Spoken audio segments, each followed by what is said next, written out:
ชื่องานนี้พี่เฮียนำนะกันนะ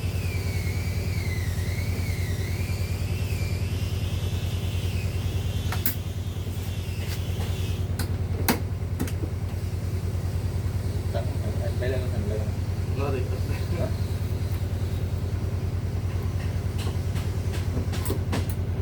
ดูหน้าที่สุด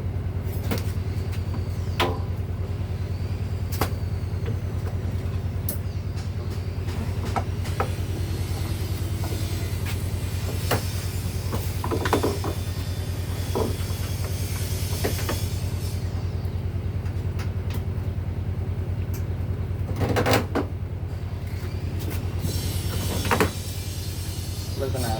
นะรู้แล้วน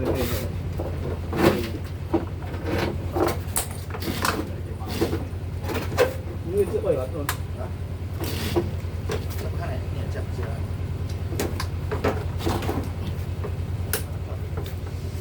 โอ้เขาต้องซ่อมไปที่กระเดาก่อนกระเดากระเดาเลย